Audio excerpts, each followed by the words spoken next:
Can't climb on it.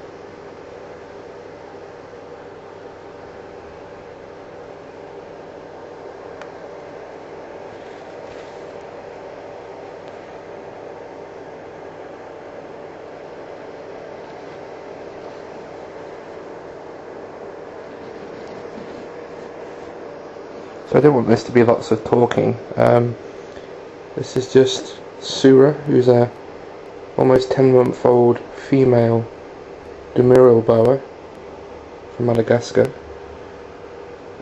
She's got quite a dark, well, she's going for a dark phase now, but she's due to shed soon. But she's got a very dark peachy colour on her back, and it almost goes to like black. I don't know if you can see in the camera light towards the end of her tail. There's almost a very smoky colour to her, which is why I got her. It's kind of cool because a lot of the Dumerils I've seen have been sort of black and white almost. And she's a darling. She loves to climb. She doesn't want to go back in a cage after she's been handled. She's a bit of a fussy eater, but I mean, I have to use a box method to get her to eat. She won't eat when I'm in the room, so I have to basically put a frozen forward wiener in a box and take her hides out, so I know she'll go in the box looking for the smell, and actually cover a tank with a old blanket so it's completely dark. And I even feed her at night, and it's still that I have to do this, and she knows if I'm in the room she won't eat, and I have to just leave that overnight. And you know, every time I go in weekly on a Sunday morning, sorry, the rat's gone. So it seems an odd way to eat, but I do have read that they're very shy snakes, although you wouldn't tell it now. She's actually been climbing all over my face and head earlier. I might post that one up as well, but I just wanted you guys to see her. It's kind of a growth diary. She wants to climb on the camera and she kind of thinks that's cool. Makes it hard to film. She's just under 4 feet long. She weighs about 900 grams, which is quite long and heavy for her age. I guess she's going to be a big girl. Typically females might get up to 7 feet. I've heard of people who've got 8 or 9 feet females, so I've got a feeling she's going to be a big girl as well. Sorry about this dodgy. Oh, she's alright. Something made a skip there. Dumerils are very sort of docile, although she's quite active. She's normally not this active until night time, but she seems quite active now, even though it's daylight. She's due to feed tomorrow, so maybe that's made her more active. She's feeling weakly at the moment. Oh, she's off.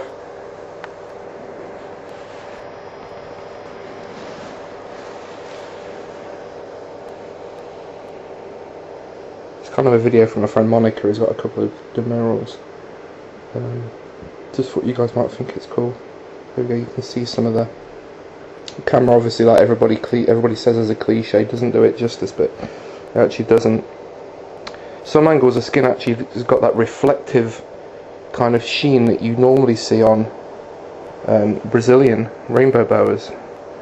I'm guessing it's because, you know, also she'd live on a forest floor, so she needs that kind of oily sheen to protect the skin from you know, mould and fungus, because the floor is very humid. I actually keep her quite dry. There's kind of contradiction in the field. Some people like to keep the Dumerils very, very humid, and another school says they come from an area of Madagascar called the Sunny Desert, which is actually quite arid, similar to sort of terrain you get in New Mexico. So I tend to just decided to kind of take a middle road, so I keep her humidity, well, it's very hard in Britain because we get a lot of rain, but I try and keep it under 60. So between 50 and 60 is kind of halfway. Some people keep it as high as 80, which from what I've read can actually give them respiratory conditions, and likewise if it's too dry, the same. They don't need too hot a temperature. I keep her at about 85 at the warmer end. She's got a high there down to 75 at the other end, and then at night I just drop it from 75, from 80 to 70. They're quite hardy snakes. They can handle, you know, wider temperature differentials than some of the other snakes around. They are related to the American boas, and from the face and some of the patterns, the coloration, they do look, you know, there is a distant resemblance. I mean, they're not identical to the American boas by any means. They've been separate for many millions of years, but they still have got the telltale mustachio. I'm trying to get a head to turn around so you can see that you have with all the American boas, South American boas. Can't get it now. They have a distinctive marking like this. Oh, if I can get it. Yeah. Two swirls on the top of the head, and they tend to have this black line that goes through the eye.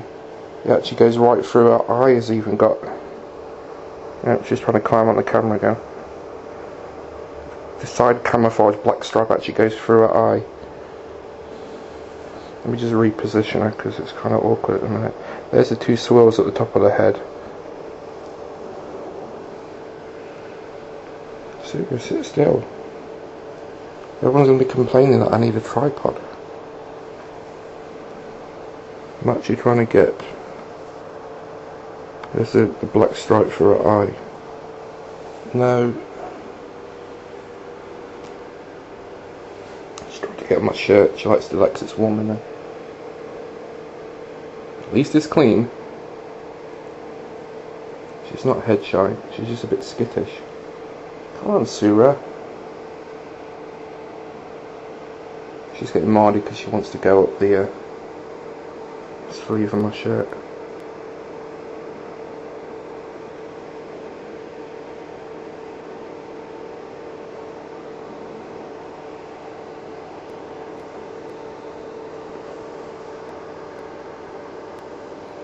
And wouldn't you know, just when you want to get the front face shut, she doesn't want to do it.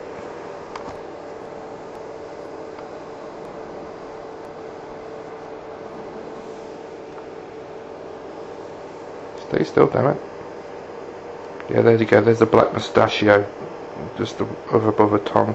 You get that similar to the American boas. I have read they are related. I guess when the continents were actually, you know, one super huge joined continent, they may have been, you know, they may have come from a similar ancestor. Just pan out so you can see a bit more of a size. As I say, she's about 42 inches. You see, she's quite dark. She may have had some sort of the normal Madagascan ground boa. It's got a different scientific name. They're obviously closely related, and it tends to be browner, more of this peachy colour that she's got.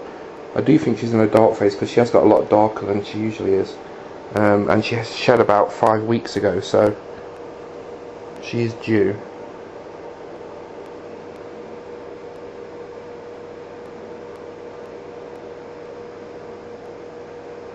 Alright, I'm going to have to cut this down, but just wanted to introduce you to the first of many. I do want to do some breeding projects with pythons. I originally didn't even want a boa, but she has such beautiful colouring, and they are really good for snakes as long as you can put up with their feeding antics, that she's actually going to be a pet. I'm not going to bother breeding her. I want to make some super balls or blood royals or black bloods or whatever name you want to call them, and burn ball as well, or maybe a future project, because they just look awesome. I know a lot of people don't really like hybridization, but they're just so beautiful, and I don't think it'd ever be something I'd sell. It'd be just to have them. I'm probably going to get loads of haters now saying that I'm going to be the new Dr. Mangler of snakes, but hey ho, there are people doing worse things out there in the world. Okay, well, say goodbye, Sura.